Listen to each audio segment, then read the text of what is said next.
former Canadian government official is warning we may be on the verge of intergalactic war, saying, quote, the Bush administration has finally agreed to let the military build a forward base on the moon, which will put them in a better position to keep track of the comings and goings of visitors from space, and to shoot at them if they so decide.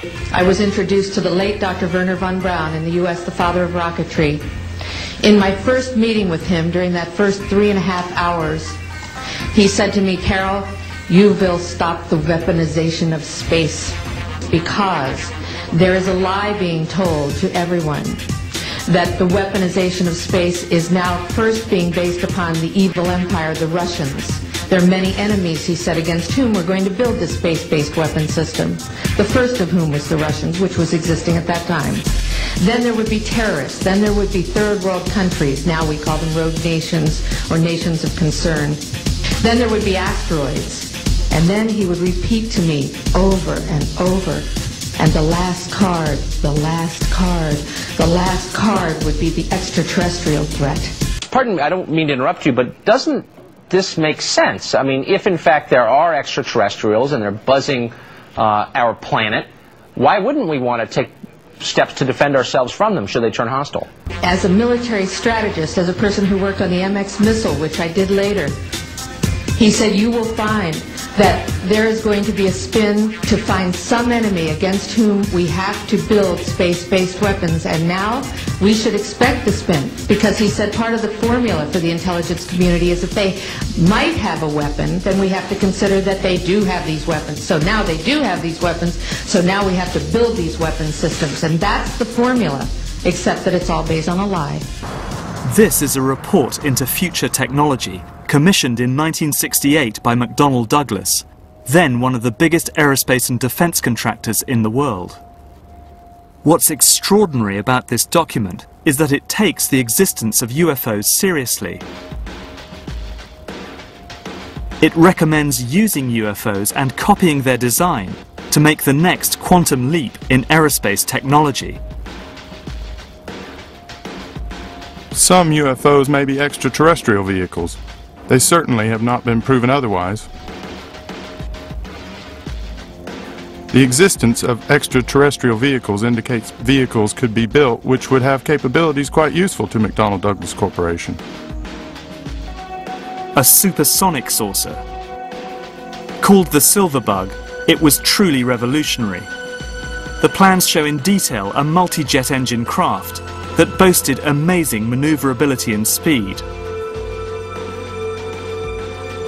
It's an intriguing thought that this concept may tie in with the work of the German scientists who brought saucer technology to the US at the close of the Second World War. I believe Silverbug could explain what Lonnie Zamora witnessed in the New Mexico desert in April 1964. His description of a silver disc-shaped object appears to fit in with the Silverbug profile. What was needed were certain cover stories. What do you do when people are spotting aircraft and then telling reporters that they've seen something very unusual flying out of an airbase in Nevada? And frankly, this was the origin of a lot of the sightings that took place in the mid-50s, 1954, 55, 56, of unidentified flying objects, the UFOs. So the CIA was involved in encouraging people to believe that, yes, they saw UFOs, and the CIA and the military tried to be very helpful to reporters to get these stories out, to divert the attention of the country, and particularly the people in this region, about what they had actually seen. Mexican Air Force pilots capturing on videotape what are said to be 11, count them, 11 UFOs. The Mexican Air Force has released a video that some of you are going to find difficult to believe. A journalist says it shows images of UFOs tracking a Mexican military plane. So what's the truth about UFOs? The story of successive attempts to develop radically new forms of flight, conducted under the strictest secrecy, is inextricably bound up with our relationship with UFOs over the last 60 years. Whether it's Allied pilots buzzed by strange balls of fire in 1942, or the Roswell incident 5 years later, there is a strong case to be made that secret military technology offers a convincing explanation for many UFO stories. For me, what is so striking about Roswell is that it's the first good example of an officially sanctioned UFO disinformation exercise. It showed the CIA that UFOs could provide perfect cover for their Cold War activities. It didn't take much for the CIA to spin the extraterrestrial story into the hearts and minds of the American public. And once it was there, all manner of experimental technology could, if it was spotted, be put down to the UFO phenomenon. But there are some cases that I just can't explain. The sightings of UFOs over Capitol Hill in 1952 are still baffling. What is certain is that real-world UFOs, the man-made ones, continue to develop.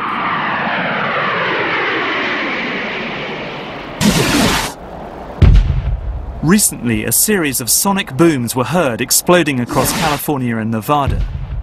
Something was in the sky that could be heard and felt, but not seen. Some informed observers, and I'm one of them, believe it was an aircraft traveling at several thousand miles per hour, a secret project known as Aurora.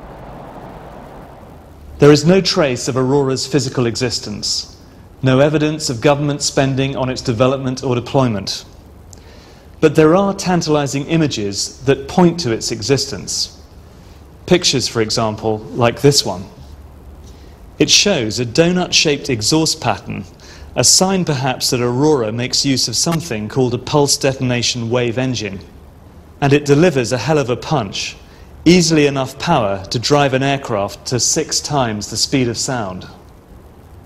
But perhaps the most intriguing are these images. This is a weather satellite image that shows a very interesting contrail originating out of Area 51 in Nevada and moving all the way across the United States, out over the Atlantic, on across Europe, and into Russia and China.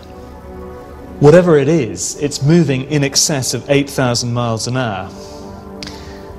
If it is the contrail of a high-altitude hypersonic aircraft, in my book it's the best evidence yet that Aurora is real.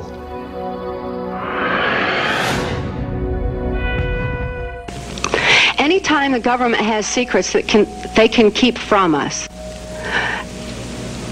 they can manipulate us by those secrets. In essence, they still remain 25 years at least ahead of us in technology, information, and knowledge, and secrets, and they are using them against us. I heard over the years many times over that the plan to usher in the New World Order would be to make all the people in this country and around the world feel totally helpless to prevent the New World Order from occurring, this world dominance plan, by saying that we had been invaded by aliens, so that we would say, oh please UN, come in and help us all. So bear in mind that there is a planned orchestration to get people to be submissive through the secret technology and information that they're keeping from you under the blanket of the so-called National Security Act that's threatening the security of our nation. You're being programmed since the second you're born in front of a television set, movies and everything else to get totally different. So all you're doing is being programmed to stay in the physical dimension. I mean, the final conflict that these guys have is set up in motion. When we get through reducing the world's population, then they're going to have this organized group. I mean, the New World Order is a socialist dictatorship, just so you know. And what happens is that they're going to supposedly get the army to fight the common enemy from space, and that's the ETs. Mm-hmm. Yeah. And that's what the final conflict's going to be all about. I mean, you go right down by some of the movies that way. Wake up, guys. You're in a huge play. You know, it's like William Shakespeare said, the whole world's the stage and we're just the players on this thing, which is actually correct. Perhaps we need some outside universal threat. I occasionally think how quickly our differences worldwide would vanish if we were facing an alien threat from outside this world.